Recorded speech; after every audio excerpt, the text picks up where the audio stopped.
quitar el unmute y se abren los micrófonos para preguntas, comentarios adicionales. Quiero decirles que en la plataforma a la derecha, si ustedes abren donde dice Participants, ahí pueden levantar la manito, pueden poner una manito azul, pero hay en la plataforma para saber quién quisiera hablar.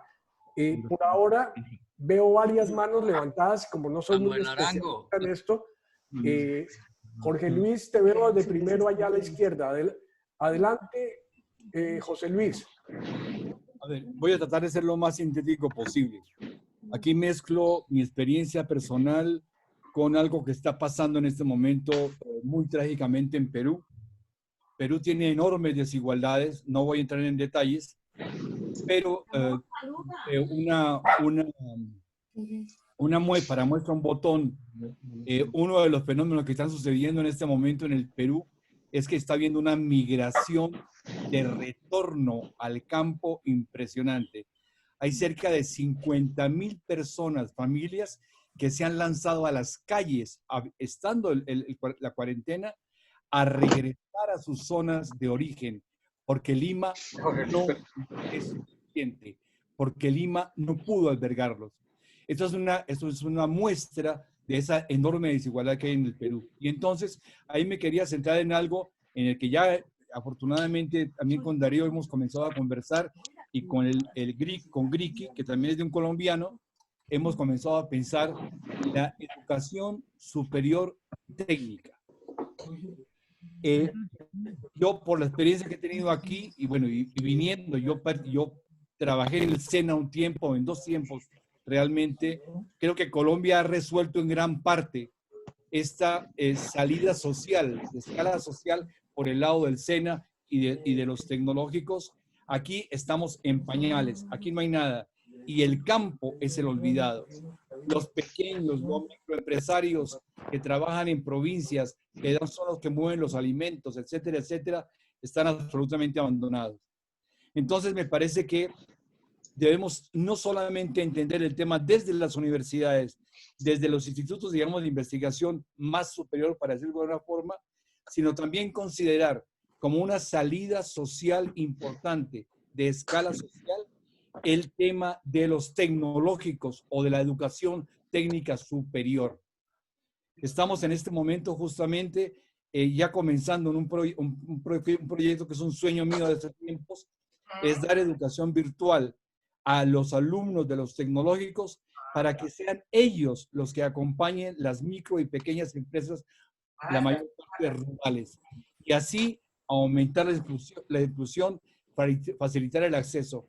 Otro fenómeno que está viendo en este momento muy significativo aquí en el Perú es que por alguna razón la educación pública tenía ya preparados muchos paquetes para lanzarlos virtualmente, y esto ha tenido una acogida enorme. Hay cerca de 14,000 familias que están pidiendo pasar de la educación privada a la educación pública porque está funcionando bien el sistema de educación a distancia. Eso es un fenómeno absolutamente inédito en el Perú, y eso está facilitando. Entonces yo quisiera simplemente resaltar que la educación técnica superior debe también estar en el ojo que estamos poniendo a la educación en general superior. Gracias. Samuel Arango. Sí, gracias. Primero que todo, agradecer las ideas. Es algo bien alimentado de acá.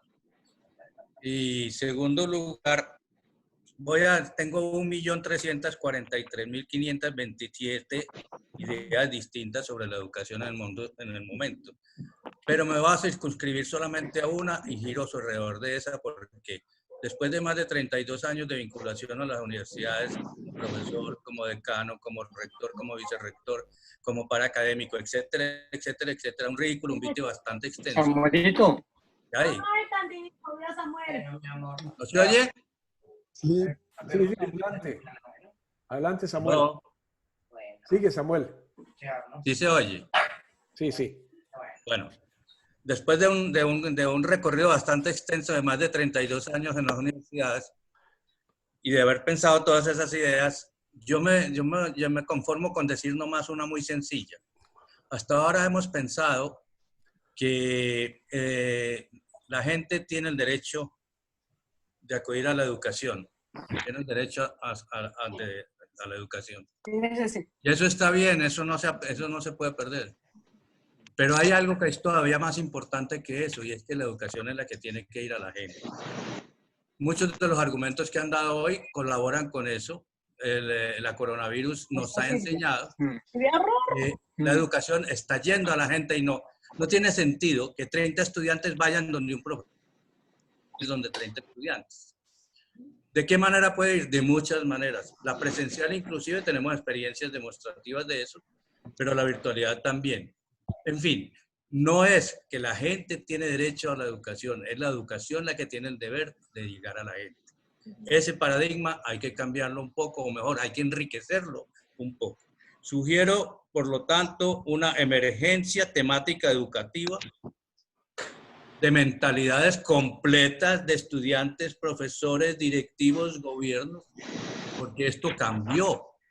Yo soy paraacadémico y cuando yo visito programas me impresiona ver que al analizar los programas son los mismos que se pudieron haber presentado hace 30 años. Por Dios. Además de que en las universidades todavía no se entienden que nosotros no estamos formando gente para hoy. Estamos formando gente para mañana. Y ese mañana no lo conocemos, no lo sabemos, no lo pensamos. No lo hemos estructurado para poder cubrir esas necesidades sociales. Y ya para terminar, solamente alguien que tenga buena amistad con Jorge Humberto Peláez, rector de la Javeriana, porque en el noticiero de Caracol del mediodía de televisión hablaron de una investigación de la Universidad Javeriana sobre este tema y me pareció bastante buena y actualizada. Si alguien la puede conseguir para que nos la reporte o nos la distribuya, sería muy bienvenida esa idea. Muchas gracias por esta cantidad de ideas tan buenas y me voy, como digo, muy bien alimentado hoy. Gracias. Gracias, Samuel. Gracias, Samuel. Tiene la palabra Reinaldo Pareja, que levantó el dedito, y después viene Vicente Alcalá.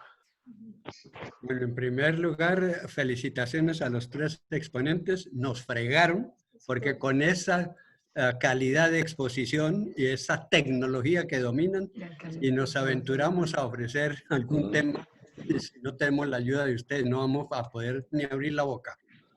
Lo único que quisiera aportar es que tengo 3 sobrinos que han beneficiado de uno de los programas que tú acabas de apuntar, Darío, y es la combinación entre academia y trabajo real. Y es específicamente en Canadá. Los estudiantes en las carreras técnicas de alto nivel, ingeniería, etcétera, etcétera, tienen estructurados el aprendizaje con la práctica inmediatamente. Lo que aprenden en un trimestre lo van a tener que ir a practicar o a ver cómo se lleva en la práctica en un sitio real de trabajo.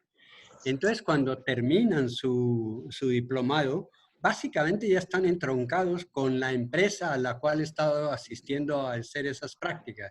Me parece que es una forma de salvar ese puente entre la realidad teórica y la real de lo que exige la realidad en el trabajo. Gracias, Reinaldo.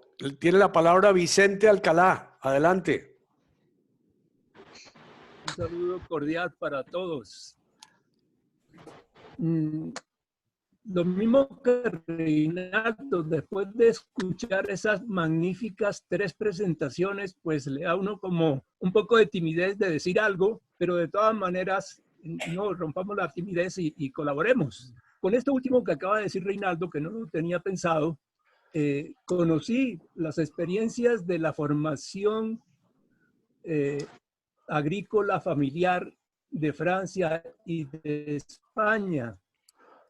Sería largo hablar sobre eso porque además también es una experiencia pasada, cuando trabajé 20 años en la Federación de Cafeteros, pero no es eso lo que quería decir hoy. Sería buenísimo poderlas entrelazar con las 3 presentaciones que ustedes hicieron, porque pues son mucho más detalladas, mucho más concretas las 3 presentaciones, y lo que yo hice fue unas reflexiones más generales que me parecen ya conocidas, pero muy importantes para la educación superior, tanto la presencial como la virtual. La primera, muy breve, es que para definir qué educación superior queremos, debemos visualizar primero qué tipo de sociedad queremos, incluida la política, en el supuesto de que la educación está en función del ser humano social que queremos. ¿Qué sociedad queremos? Y eso nos debe iluminar qué educación queremos. La segunda reflexión es que esa sociedad que queremos debe avanzar en los logros que ya hemos alcanzado y revertir los fracasos que muestra nuestra sociedad actual, consecuencia también de sesgos históricos. Y la tercera reflexión es que para lograr ese avance y ese redireccionamiento es necesario revisar o cambiar algunos paradigmas vigentes en nuestra cultura y en nuestra educación. Rápidamente voy por decir algunos, 3 de esos paradigmas que necesitan ese cambio. Es necesario cambiar el paradigma del dominio y control de la naturaleza, incluido el ser humano, por una actitud de no violencia y cooperación. Se ha malinterpretado el pensamiento de la supervivencia del más fuerte y se ha ignorado que en la naturaleza es más decisiva la colaboración que la competencia. Como secuela de este paradigma cultural, en la educación ha prevalecido el sentido de competencia y excelencia individualista por encima de la actitud de cooperación y trabajo colaborativo entre personas y grupos. Entonces, si seguimos con este sentido individualista que se ve incluso en la premiación y en la exaltación de los excelentes, pues seguimos en una sociedad individualista y no colaborativa. El segundo paradigma es que las interacciones son más determinantes que las cosas mismas. El enfoque de sistemas no lo hemos logrado asimilar suficientemente, ni tampoco la comprensión de la interdependencia entre las partes y el todo. No hemos interiorizado los esquemas de procesos y redes dinámicas. Y así, en la educación, prevalece la compartimentalización de los conocimientos y las disciplinas sobre la integración de las ciencias exactas con las ciencias humanas, la historia, las artes, la filosofía, la ética, la espiritualidad. No se necesita tanto una síntesis de todas estas disciplinas y conocimientos como una interacción dinámica, tanto en la formación como en la acción humana. Y el tercer paradigma es el conocimiento, el conocimiento científico y técnico ya no es la idea de que son verdaderos, definitivos, terminados, sino que ha venido cambiando por una concepción de que las teorías y conocimientos pues son provisionales, y no solamente teorías, sino la evidencia de que son provisionales y aspiran solamente a ser lo más aproximados posibles a la realidad profunda de las cosas, pero con el convencimiento de que están en camino, están en proceso. La consecuencia de la educación debe ser que la mayor y más actualizada información se debe acompañar con la actitud permanente de búsqueda, investigación e innovación. Y como les repito, sería buenísimo poder esto de especie de pensamientos generales o de principios o de paradigmas, irlos viendo encarnados en cada uno de los elementos que presentaron ustedes en las 3 presentaciones. Y qué bueno que se haya grabado y que podamos tener esas presentaciones para hacer un ejercicio de decir todo esto, cómo entra y cómo se concretiza, se toma carne en las técnicas y en la tecnología informática, y no solamente informática, sino educativa. Yo sé que son unos planteamientos conocidos, muy generales, pero que me parece importante llamar la atención porque por encima de la información, por encima de la extensión, de la cubrimiento o de la cobertura, hay que volver a decir, en el fondo, como hablaban ustedes de los contenidos, pero contenidos no solo de información, sino de formación. Y el gran reto de la educación virtual es la formación, cómo se realiza y cómo se incrementa con este cambio de medio con relación a lo que creíamos que era la educación presencial.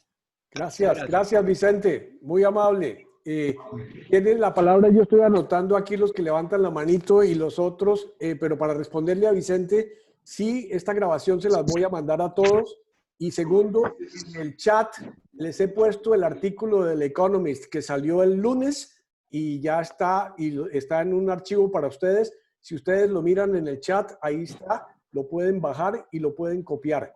Economist Intelligence Unit. Tiene la palabra Silvio Zuluaga, que había levantado la mano. Adelante, Silvio. Bueno, excelentes las presentaciones. Yo creo que el coronavirus no va a cambiar mucho. Esto es un tropezoncito, si lo consideramos con las reales pandemias que ha habido en el mundo. Lo que sí veo yo es que la educación universitaria ha estado en horas de hacer cambios sustantivos. Y es lo que explicaron ustedes tres en este momento. Ahorita fue un chapuzón, pues un chapuzón que va a afectar, y realmente el efecto de la pandemia no van a ser los muertos, el número que sea, sino realmente el desempleo y la recesión económica que va a afectar a muchos hogares y por ende, en el área que estamos nosotros, a las universidades. Y el Ministerio de Educación está previendo que para el segundo semestre de este año la baja de matrículas va a ser del 24% en general, y en ciudades como Manizales, donde hay una gran cantidad de estudiantes de otros departamentos, pues va a ser más alta. Entonces, eso va a afectar realmente y principalmente a las universidades pequeñas y medianas, porque estas viven día a día. Entonces, ahí va a haber un problema muy serio, porque yo creo que no van a tener la caja para sostenerse, ni el dinero suficiente para hacer las inversiones inmediatas que se requieren en la parte de la digitalización. Porque sí, ahora todo el mundo, uno dice que se están dando clases digitalmente, por internet, pero me decía un profesor, no, nosotros estamos dando clases presenciales a remoto. Nosotros no sabemos cómo manejar la tecnología. Nosotros no sabemos cómo los estudiantes, si los estudiantes tienen la capacidad para recibir las clases porque tienen un computador para 2 o 3 niños, porque hay un computador en la casa para el papá, la mamá que están trabajando y 1 o 2 muchachitos. Entonces, realmente eso de que las clases son digitales en este momento, eso es una farsa. Eso no es en la realidad. Se está haciendo todo lo posible. Es como cuando lo tiran a uno a la piscina y no sabe nadar. Se está chapuceando, y para que haya realmente virtualización de la educación superior, se requerirán por lo menos 2 o 3 años en que la gente empiece realmente a, lo que decía Darío, no es solamente la parte técnica, sino los contenidos. Y los contenidos no se desarrollan de la noche a la mañana. Y cambiar la forma de enseñar presencial a virtualmente, pues requiere mucho tiempo. Entonces, para resumir, creo que esto es una situación, un tropezón, digo yo, comparado con otras pandemias. Nos empujó a la digitalización y lo estamos haciendo supremamente mal. Pero las universidades medianas y pequeñas van a tener mucho problema, y creo yo que algunas de esas van a quebrar porque no tienen la caja necesaria para sobrevivir pagando nóminas, que es como el 70-75% del costo, y después para comprar tecnología. Gracias, Silvio. Muchas gracias. Sigue William Mejía, que tiene la manito levantada. Adelante, William. Gracias, Darío. Yo parto de la experiencia que tuve. ¿Me oyes? Un poquito más cerca, si te haces del micrófono. ¿Me oyes mejor? Un poquito mejor, sí. Parto de la experiencia que tuve en Editorial Norma, donde tuvimos el proceso de pasar del libro de texto impreso al libro de texto digital. Eso generó muchos problemas porque el modelo de negocio que tenía la editorial se veía afectado porque cambiaba radicalmente. Esto me lleva a una pregunta para Darío, y es, ¿qué pasa con el modelo de negocio de las universidades a pasar de lo presencial a lo virtual?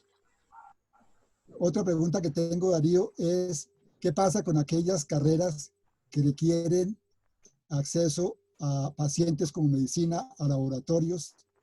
Porque hay cosas que pueden aprender virtualmente, pero aprender a torear a distancia no creo que funcione mucho. Entonces, esas dos preguntas para hacer. Las voy a responder después, pero en este momento quiero darle la palabra a Reinaldo Hernández, que ha levantado la leona. Por favor, adelante. Bueno, habla Reinaldo sin pareja. Mira, no he escuchado en ninguno de los que han hablado el término maestro. Han hablado de profesor. Y he escuchado un poco el término calidad. Yo no veo mucha diferencia entre educación a distancia y educación virtual. De pronto algo de tecnología más que la distancia. Tengo la experiencia de un montaje extraordinario que hicimos en el SENA cuando Belisario Betancur le pidió al SENA que abriera la educación a distancia. ¿Sí me están escuchando? Sí, es que hay unos ruidos al fondo. Y me tocó la experiencia en la Universidad Nacional a Distancia y en la Universidad de Cundinamarca. Me parece que una cosa es el maestro presencial, que transmite valores y es educador. Por eso mi pregunta es si es educación virtual o información virtual. Yo creo que la gran crisis es del maestro también. Hay crisis por más tecnología que tengamos. El maestro en bachillerato en general es un fracaso porque el estudiante es una parranda permanente en la clase. Es muy complicada. Hoy ser maestro presencial es un heroísmo. Y en la universidad, la experiencia que tuve en la Universidad Nacional a Distancia y en la Universidad de Cundinamarca, en la educación nacional a distancia, la calidad deja mucho que desear. Y en la educación, en la Universidad de Cundinamarca, el instructor o el maestro llega a su oficina, se monta en un computador, da unas instrucciones y se va. Es decir, yo me sentí que tanto en la Universidad Nacional a Distancia como en la Universidad de Cundinamarca me botó el sistema, me sacó. Porque yo era el anticuado de dar unas clases presenciales y he escuchado ya 2 veces ahí de dos de los que han participado que la educación presencial no se va a acabar nunca. Creo que lo dijo Hernando y creo que lo dijo Bernardo, etc. Entonces, mi gran inquietud, el maestro. ¿Quién va a ser verdaderamente el maestro en educación virtual? Gracias. Y la calidad. Cómo de verdad identificar o evaluar la calidad de la educación virtual de lo que estamos hablando. Gracias, ¿Cuál es el Reinaldo. perfil del maestro del futuro o del maestro actual? ¿Cuál es el perfil del maestro hoy que tiene que alternar entre distancia y presencial? Yo encuentro muy poca diferencia entre la distancia al término virtual y el término virtual. Yo sé que en la parte virtual hay plataformas y cosas tecnológicas que no hay en la educación a distancia. Pero, por favor, el maestro es el tema fundamental hoy ante la revolución educativa que se está gestando. Y muchas gracias. Gracias, Reinaldo. Muchas gracias. Han pedido la palabra Carlos Posada y Carlos Torres. Entonces, Carlos Alberto Posada, por favor, adelante. Muy buenas tardes para todos y quisiera referirme a Gonzalo Amaya, quien tan amablemente nos acompaña hoy. Yo creo que debe estar admirado de este grupo de niños que hoy en día son, como lo hemos visto, expertos en educación. Entonces, Reinaldo, ahí tienes el ejemplo de un extraordinario maestro.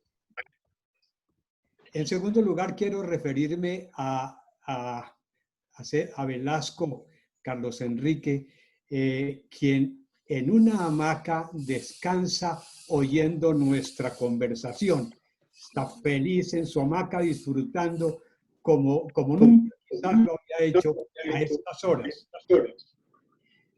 También quisiera referirme al mundo, que hacía rato que no lo veíamos por estos lados, y hacer referencia a Fido y Olguita, que no pudieron estar, pero nos mandan un saludo especial. Fido sigue en su lucha buscando la salud. Y Martín está en un nuevo trabajo que le está requiriendo un tiempo importante de su día. Pero para todos envían un saludo muy especial.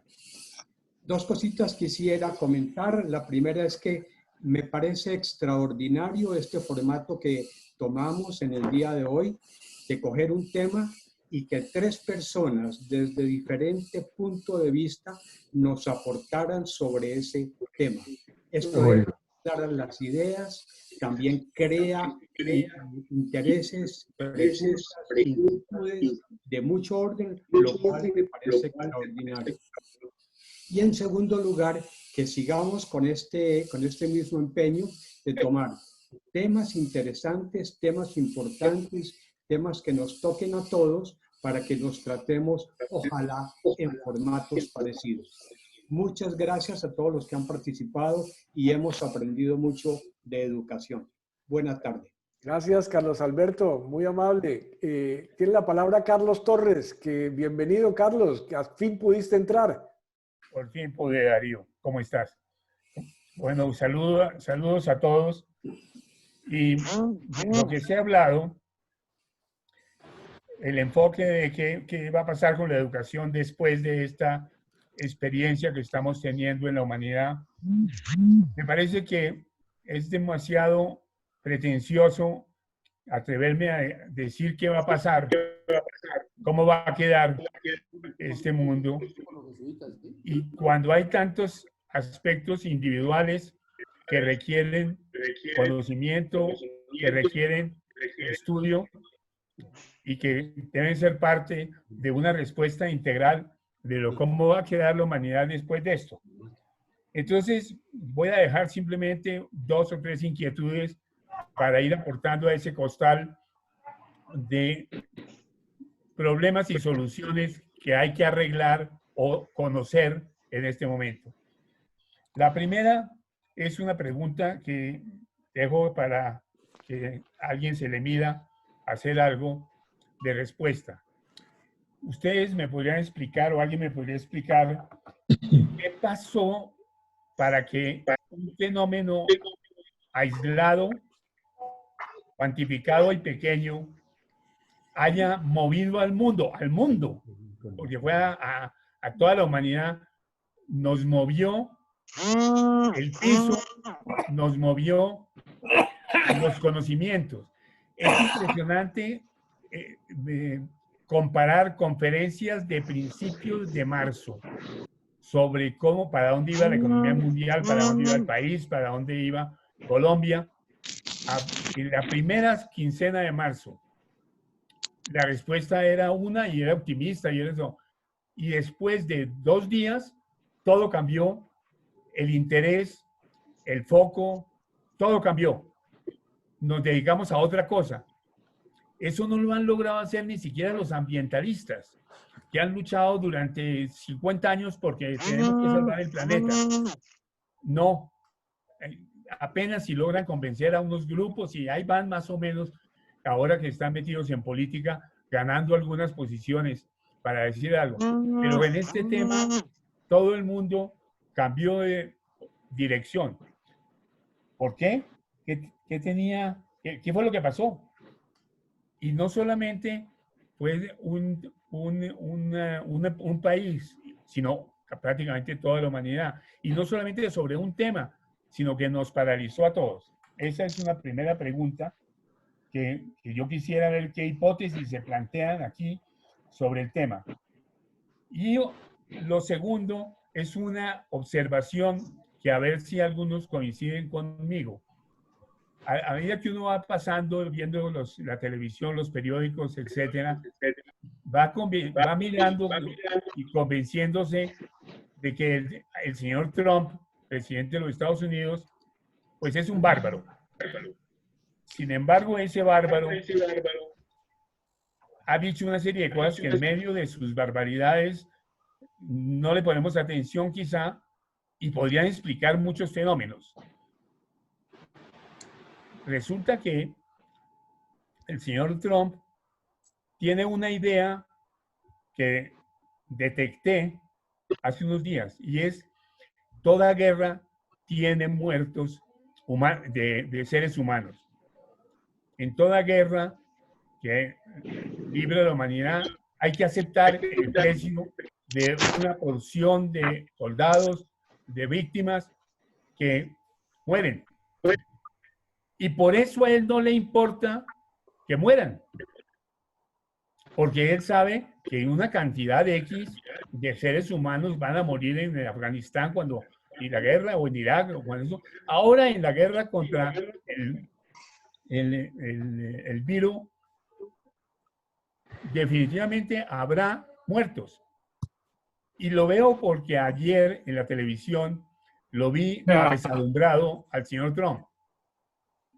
¿Y saben por qué? Porque resulta que la cantidad de muertos que están llegando y que pueden llegar son más que las de las Torres Gemelas, más que los de Irak, de Afganistán. Y a eso lo tiene a él conmovido, porque le mueve el mundo. Y no sé si observaron en la televisión los rostros diciendo: esto es peor que las tragedias que hemos tenido. Y yo concluyo, detrás de esa frase y detrás de ese esfuerzo de comprender, concluyo que el señor no le importaba, y por eso fue que no paralizó a los Estados Unidos, que dijo: no, los Estados Unidos seguirán luchando, tendrán sus muertos y ganaremos esta batalla. Pero cuando algo desconocido no logran explicar, no, es que se van a llevarse decenas de miles de americanos, eso no estaba en los cálculos. Eso me lleva... No, es que es la distorsión porque está mala la señal. Es muy bajo, ya. ¿Sí? ¿Me está oyendo? Sí, adelante, Carlos. Date un segundito, Carlos. Bueno. Adelante, Carlos. Adelante. Pero es que ese es el problema de la señal. Dime. Dale, Carlos, adelante. Ay, no, Carlitos. Bueno. Entonces, el principio de que toda guerra tiene un número cuantificable de víctimas está planteado por el señor Trump, pero él creo que lo está dudando, y sería bueno que analizáramos si eso ha sido la explicación de muchos de los tragedias humanitarias que hemos visto.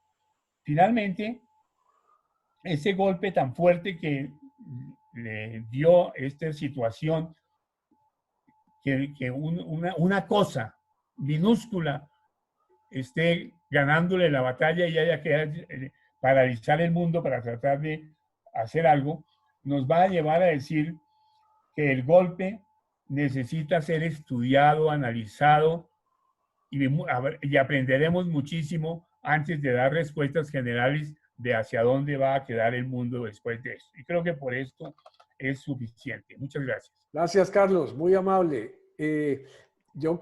Goyo levantó la mano. ¿No levantaste la mano, Goyo? Tranquilo. No he visto a nadie más que haya pedido hablar. Gabriel Díaz. Gabriel, por favor, adelante. Gracias, muy amable. Muchas gracias a todos por su participación. Yo solamente quería decir una pequeña intervención. Entiendo que Bernardo Nieto viene trabajando en un esfuerzo muy grande por tratar de llevar alfabetización en Colombia por el sistema técnico moderno. ¿Podría decirnos cómo podríamos colaborar todos? Porque yo creo que todos tenemos interés en eso, en colaborar para que eso salga adelante y para que se pueda llevar a cabo de tal manera que en unos años ya no haya analfabetas en Colombia. Bernardo, adelante. Gracias, Gabriel, por la pregunta. Y bueno, comento muy rápidamente. Las cifras que ayer logré consultar en el SNIES me dicen que hay en Colombia actualmente, con tendencia a la baja, 2.324.760 estudiantes universitarios. No son siquiera el 5% de los colombianos, pues tenemos más analfabetas que universitarios en Colombia. Y como que nadie se pellizca. El problema para mí, me puedo equivocar en esta apreciación, pero el problema de la violencia, la explotación humana, el narcotráfico, toda esta, ¿qué diría yo?, problemática social, tiene una raíz, y es que tenemos ese gravísimo problema de atraso en los derechos humanos primero, pero en todas las consecuencias que eso genera. Educar a esos 250 o 2,5 millones de colombianos que están entre la franja de 15 hacia arriba, sin contar todavía una franja muy importante sobre la cual no hay datos, entre los 12 y los 15 años, que es cuando más o menos se termina la primaria y no se accede a la educación secundaria. Eso podría llevar esa cifra mucho más arriba. No atendida toda esta población, si la atendiéramos costaría, por ahí tengo el dato, arriba de unos 30 billones de pesos, pagando los profesores, si fuese el método presencial. Con la exigencia de calidad que tiene actualmente el CNA de 25 estudiantes por aula de clase, para poder brindar atención, la que se merecen precisamente esas personas que infortunadamente no han tenido acceso a la educación. Lo que nosotros estamos tratando de hacer y ya probamos.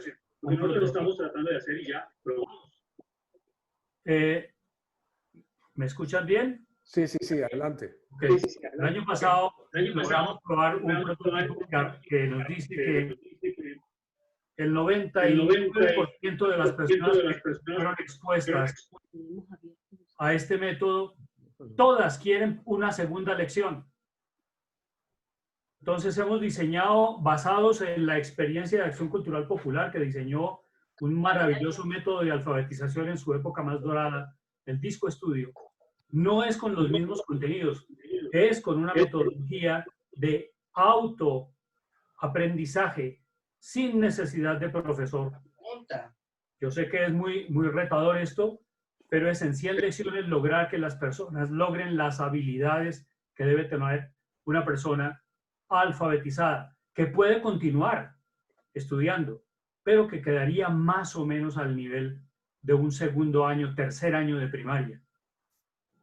Esto puede costar alrededor de $1 millón, un poquito más quizás, y estaríamos a partir del 7º mes entregando a la plataforma 7 lecciones mensuales.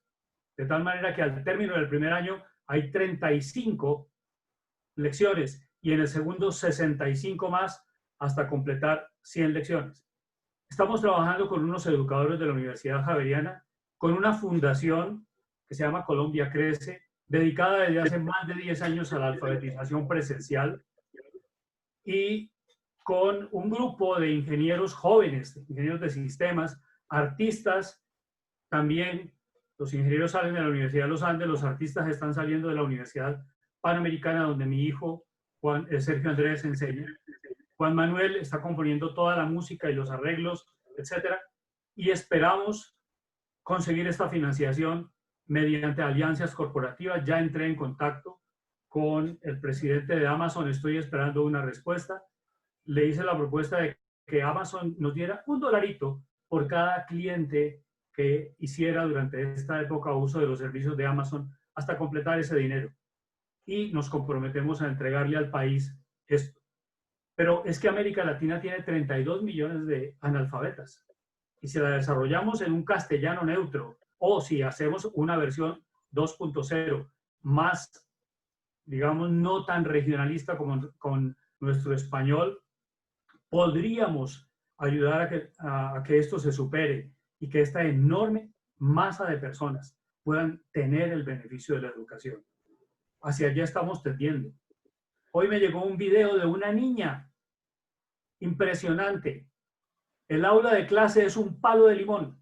Me acabó de llegar un video y nos cuenta, y voy a escribir otro artículo sobre eso. Mi papá me tuvo que montar aquí esta tabla porque aquí es donde únicamente me entra la señal. Y aquí está mi aula de clase. Es otra tabla en donde la niña pone su cartilla para con el pinche celular que tiene ahí mal, recibiendo a la profesora sus instrucciones, pueda desarrollar su tarea. Y le dice en el video, profesora, perdóneme si no alcanzo la tarea, pero es que comenzó a llover. Miércoles, esto sucede en Colombia. Allí en Sumapaz no hay señal de internet. Tenemos 12 millones de habitantes rurales en Colombia. De ellos, allí, hoy en el coronavirus, se desnudó toda la falencia de internet en nuestros territorios. Están pidiendo a gritos que vuelva Radio Sutatensa. Bernardo. En fin, adelante. Gracias, gracias. Es que quiero decirles que nos hemos pasado unos 13 minutos de la hora y media que habíamos planeado, pero yo voy, como estoy grabando esto, voy a darles a todos la grabación. Si alguien se tiene que retirar, Eduardo Pardo ya se retiró porque tenía que dormir, está en París. Sí, pero hay una mano levantada que es el doctor Edmundo Pérez. Si alguien se tiene que retirar, no quiero que se vuelva interminable la reunión, pero sí, si se quieren quedar, perfectamente. Muchas gracias. Adelante. ¿El próximo tema cuál sería? Edmundo. No, ¿el próximo tema cuál sería y cuándo? Yo les mandé los temas y perdónenme, pero no lo tengo aquí conmigo, pero se los anuncio por correo, ¿les parece? Y es semanal, sí, para los que quieran, ¿no? ¿Ah, semanal? Sí, lo estamos haciendo una vez por semana.